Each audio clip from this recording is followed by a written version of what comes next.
Beth was just released. Is Beth worth it? All right, guys, first things first, when looking through this, we need to look exactly at what the skills do and then compare it to what the passives and the statistics do. So we see at first that she's two-hand sword compatible, and her normal attack inflicts damage to enemies with a two-handed sword infused with mana. Her chain skill condenses mana to inflict 400% of ranged damage and increases her melee attack by 40% for 8 seconds, which is pretty interesting. The fact that she's going to do 40% as ranged as a melee user. So as a chain skill, she can go against damage mitigations of other typings. Specifically, she could be paired well with someone like Nari, who reduces the amount of resistance that they have to ranged attacks. And she increases her melee attack by 40% for 8 seconds, which is also pretty significant considering that her advantages do not truly come from her attack. Let's look at her special ability here. Depending on the number of enemies within 3 tiles, attack increases by 15% up to 60% and negates incoming damage by 15% up to 60%, which is really, really good for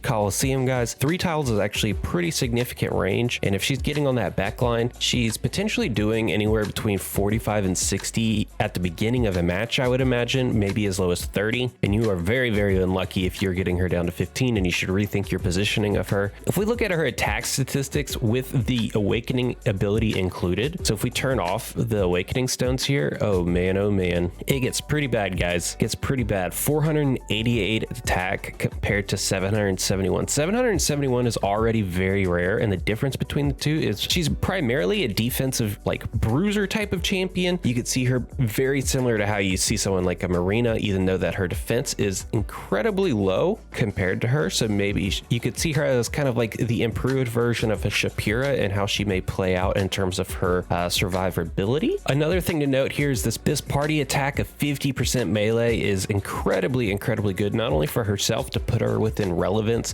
but also for the rest of your team. That is a very strong melee attack amplifier. You push her with someone like Eugene, and that's even more. And the fact that it's not tied to Dark alone means that she is not rainbow exclusive like someone like Garam was. So let's go ahead and jump into her exclusive weapon here. Predator. The main ability of Predator is on Dark Smash's hit, decreases Dark type resistance by 20% for 3 seconds and generates a shield by 10% of the inflicted damage upon enemies, which is incredibly good. This Dark type resistance, it's okay. It just kind of means that it does more against light heroes, but for everybody else, it's around like a 17 to an 18% attack damage imp buff, just based on how the math breaks down. And being at 355 total with an 8% crit chances, we would want to see that crit chance go up just a little bit. The skill damage of 20% is pretty good, and the HP and defense here are pretty substantial, especially since those are her bread and butter. And a weaponry skill and weapon skill regen speed of +8 is that's okay as well. So let's look at her Predator strike here. Leaps in the air and slams a two-handed sword on the ground to inflict damage around the area. Puts enemies in a down state. 220% of DPS. 220 is not that great, and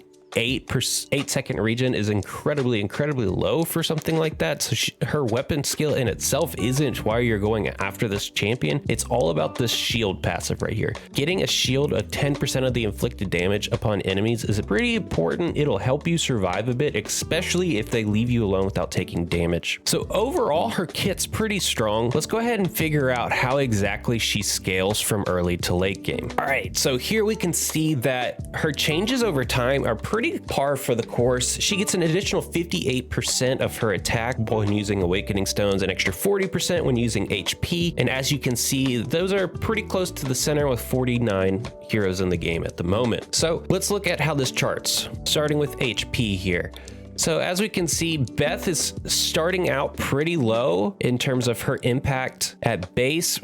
In terms of HP, it doesn't really have an effect on the Awakening Stones don't truly have an effect on how Beth plays in the early game. And then it also doesn't play that large of an effect, but it plays more of an effect in the late game. So over time, HP is actually going to be one of the things that you invest in more of compared to the early game. And here on defense, it's pretty low. It seems that her defense plays more of an impact on the early game, larger priority in the late game for Beth. If it was to go up this way, way, it means that it has more priority, and you're hoping that her DPS continues to play a large impact in her kit. And unfortunately for Beth, she starts out very strong with her awakening stones in the attack department, and then it levels off over time here. So long story short, you'll see less of an impact over time with her awakening stones and how they affect the way that she plays. She definitely seems to need more of attack stones and defense stones as the game goes on. So overall, Beth is a pretty interesting champion.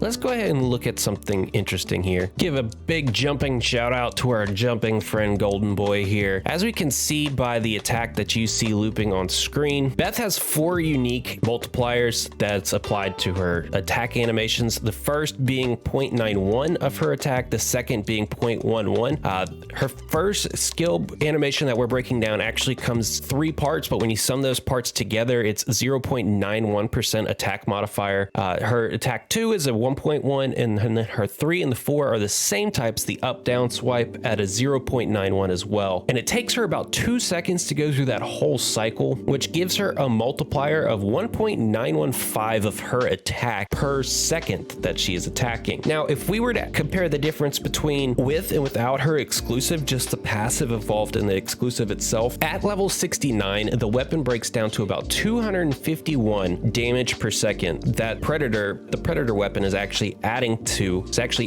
Beth's attack. So overall, the predator doesn't add much attack damage output, so you're really banking on that shielding. And as you can see, with a awakened HP at around 23,000 on base, plus the 20% extra with the awakening, you're looking at about 4 to 6% change in the shielding modifier that she adds. So with each attack she's gaining 4 to 6% shield of her total health. So that's not going to truly help you if she becomes targeted, but it can really help maybe navigate an attack or two against an imposing burst. But against someone like a Bari, you're really going to be hoping that Beth can get a lot of hits off before the Bari begins to pummel in, because you need that scaling damage on Beth. You need the dark resistance to be applied to get as many shields as possible so that you can continue to absorb more and more attack. So overall, for the long-term purpose of this game, I think Beth plays a fairly healthy role within the game state. I think that the melee attack plus 50% is actually relatively huge for party buffs, especially when you're pairing her with the appropriate people. That party buff alone makes her viable. The rest of her kit doesn't scream anything of true importance to me, and that Predator's shielding ability is it's useful, but it's not overly impactful, I would say. I think you're going to see the most value out of her in PvP in Coliseum. She could be a game changer in Coliseum, and in PvP or in PvE, she probably will always have the additional 60% defense damage negation, which is incredibly important to making sure that her kit plays out incredibly strongly. I think the damage output that she's actually doing is relatively weak in comparison to other bruiser types in her role. She's very much trying to benefit off of the utility that she brings to the rest of the team and the damage amplifiers that she's applying through her party buff, and then the shielding potentially through the Predator helps her survive a little bit longer. So if you do not have a specific plan in mind for how you would use Beth, in no way, shape, or form do I think that she's a must roll, but that melee attack buff is incredibly strong if you're slotting her in as more of a utility style champion. So I'll leave that to you. I think that Beth is very healthy and pretty strong. She's not game breaking. She's not someone that could potentially change the entire meta. Within the right team composition, she could be very strong, but overall, I just think that she's good. She's not at like the Bari Future Princess tier, but she's really good.